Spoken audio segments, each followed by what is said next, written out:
राधे राधे।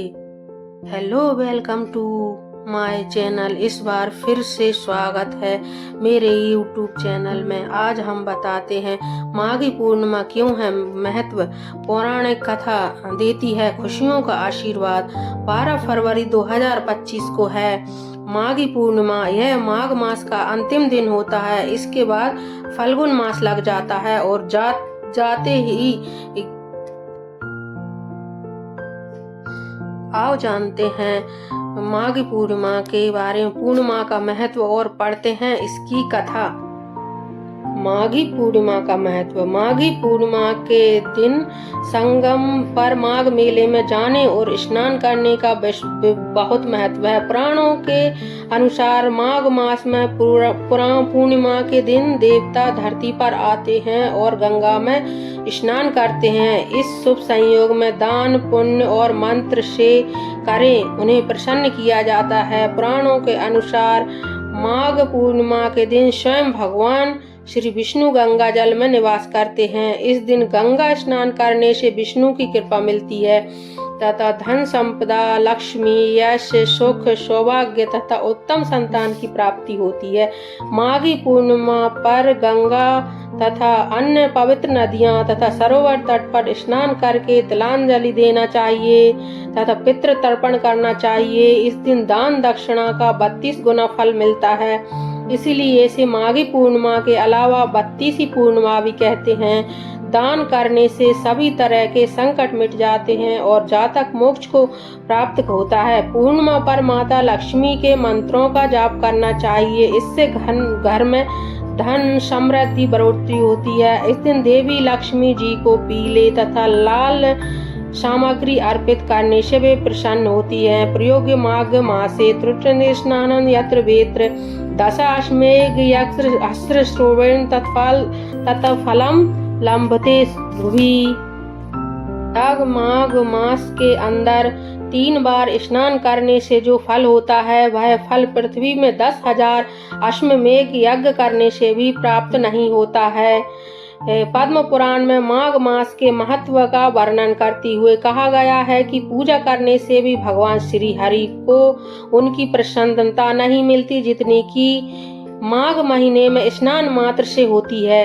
इसलिए सभी पापों से मुक्ति और भगवान वासुदेव की प्राप्ति प्राप्त करने के लिए प्रत्येक मनुष्य को माघ मास में स्नान करना चाहिए। माघ पूर्णिमा व्रत की पौराणिक कथा। पौराणिक कथा के अनुसार नर्मदा नदी के तट पर शुभव्रत नामक विद्वान ब्राह्मण रहते थे, लेकिन वे काफी लालची थे। इनका लक्ष्य किसी भी तरह धन कमाना था और ऐसा करते करते ये समय से पूर्व ही वृद्ध दिखने लगे और कई बीमारियों की चपेट में आ गए। इस बीच उन्हें अंतर्ज्ञान हुआ कि उन्होंने पूरा जीवन तो धन कमाने में ही बिता दिया, अब जीवन का उद्धार कैसे होगा।